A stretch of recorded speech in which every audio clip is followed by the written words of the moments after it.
आपका अपना राष्ट्रीय समाचार न्यूज। आइए नजर डालते हैं खबरों की ओर। सेवानिवृत्ति होने पर मंत्री गोपाल भार्गव ने किया सम्मान। शनिवार के दिन गड़ाकोटा में सेवानिवृत्त शिक्षक सम्मान समारोह का आयोजन किया गया, जिसमें मुख्य अतिथि मध्य प्रदेश के कैबिनेट मंत्री पंडित गोपाल भार्गव शामिल हुए। उन्होंने रहली ब्लॉक के पटना बुजुर्ग संकुल अंतर्गत ग्राम अंचलपुर में पदस्थ सहायक शिक्षक बद्री प्रसाद चढ़ाड़ सहित कुल 16 शिक्षकों को साल श्रीफल व स्मृति चिन्ह से सम्मानित किया। बद्री प्रसाद ने 36 वर्षों तक अपनी सेवाएं शिक्षा विभाग में दी हैं। उनकी कार्य की सराहना भी की। वह 62 वर्ष की आयु पूर्ण कर सेवानिवृत्त हुए। इस मौके पर बड़ी संख्या में शिक्षकगण एवं उनके परिजन उपस्थित रहे। राष्ट्रीय समाचार न्यूज के लिए हेमंत आठिया की रिपोर्ट। उच्च श्रेणी शिक्षक जो कैराना में पदस्थ थे रघुनाथ सिंह जी ठाकुर, हमारे उच्च श्रेणी शिक्षक जो थाना में पदस्थ थे तुलसी राम जी ठाकुर, सहायक शिक्षक गड़ाकोटा की कन्या माध्यमिक शाला में पदस्थ थे आदरणीय भगवान दास जी मिश्रा, सहायक शिक्षक नवलपुर की शाला के आदरणीय नरेंद्र कुमार मिश्रा जी, शाहपुर की सहायक अध्यापक श्रीमती सुधा जैन जी, उदयपुरा में पदस्थ हमारे भाई आदरणीय द्वारका प्रसाद चौरसिया जी, पिपरिया रामगढ़ में पदस्थ प्रधान अध्यापक राम प्रसाद विश्वकर्मा जी, शाहपुर में पदस्थ उच्च श्रेणी शिक्षक गुरु पटेल जी, प्राथमिक शाला अचलपुर में पदस्थ सहायक शिक्षक श्री बद्री प्रसाद चढ़ाड़ जी, प्राथमिक शाला गड़ाकोटा में सहायक शिक्षिका के पद पर पदस्थ आदरणीय बहन जी उर्मिला राठौर जी, प्राथमिक शाला विद्या परिषद गड़ाकोटा में सहायक शिक्षिका के रूप में पदस्थ श्रीमती अंजलि भारती जी, प्राथमिक शाला रोल में प्रधान अध्यापक के रूप में पदस्थ आदरणीय राम नारायण साहू जी, प्राथमिक शाला बिछिया में प्रधान अध्यापक के पद पर पदस्थ कामदा प्रसाद कोरी जी और बालक माध्यमिक शाला गड़ाकोटा में पदस्थ श्री संतोष कुमार साहू जी, ऐसे सभी सेवानिवृत्त हो रहे शिक्षक मंच पर विराजमान हैं। सभी के लिए मेरी ओर से भले ही मैं आयु में उनसे ज़्यादा हूँ, लेकिन उन्होंने एक ऐसे कार्य में अपने जीवन को होम किया है कि उन्हें प्रणाम किए बिना मैं नहीं रह सकता, इसलिए उनको सभी के लिए प्रणाम है। सम्मुख उपस्थित सभी शिक्षा जगत से जुड़े हमारे गुरुजन,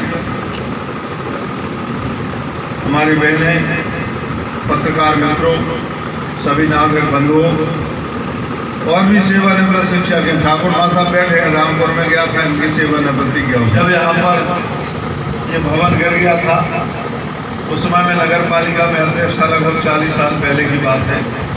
तो मैंने जन सहयोग से उस समय जितनी भी मेरी आर्थिक स्थिति थी उस समय मैंने इसके लिए बनवाया था। मनोहर यादव उस समय डिप्टी रेंजर थे, उन्होंने लगने की व्यवस्था भी की। बाद में शिक्षा के लिए कोई भवन इत्यादि की व्यवस्था नहीं थी, तो सामने जो कन्याशाला मंत्री शाला ये भी गिर गई थी। तो इसके लिए भी मैंने शुरू के 85 से 90 के बीच के कार्यकाल का, क्योंकि उस समय हमें वेतन मुझे कुल विधायक के रूप में 1800 रुपये महीना मिलता था। तो वेतन भत्ते सब मिला के 1800 रुपये महीना मुझे मिलता था। हम लोग बस से यहाँ से भोपाल जाते थे, बस से ही आते थे। ये गाड़ियाँ वाड़ियाँ नहीं हुआ करती थी। 5 साल का मैंने वेतन अपना विद्या परिषद में 10,000 रुपया, उसमें हमारे मंत्री डॉक्टर रामदास चौधरी जी जिनकी डिस्पेंसरी है 10,000 रुपया उसमें उन्होंने मिलाए थे, और कुछ लोगों ने भी 1,000-2,000 रुपये ऐसे करके 10-15 हज़ार रुपये का उसमें कॉन्ट्रीब्यूशन किया था, उसमें योगदान दिया था और यह तैयार हो गया। आज मुझे बहुत ही खुशी हो रही है इस कि इतने वर्षों तक जब तक मैं विधायक रहा, मंत्री रहा,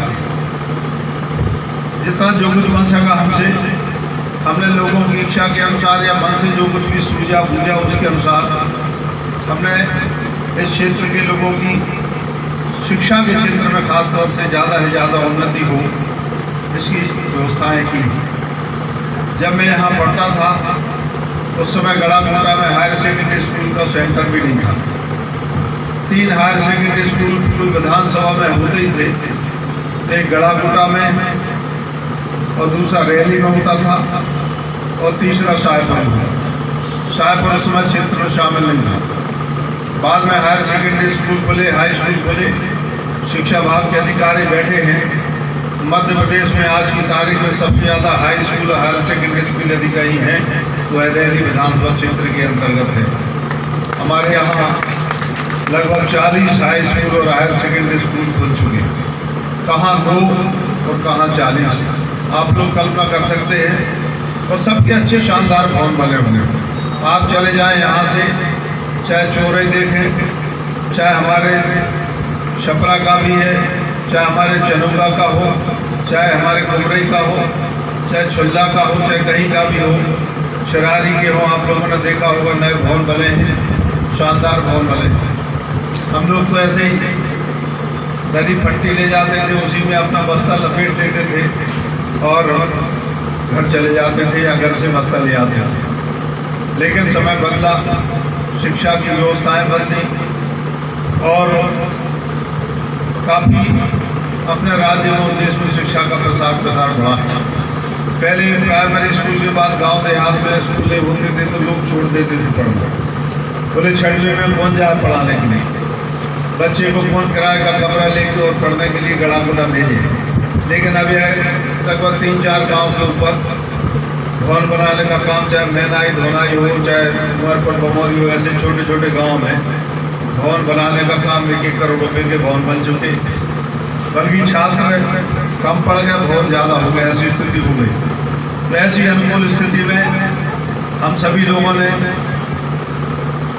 इस व्यवस्था को चलाया है।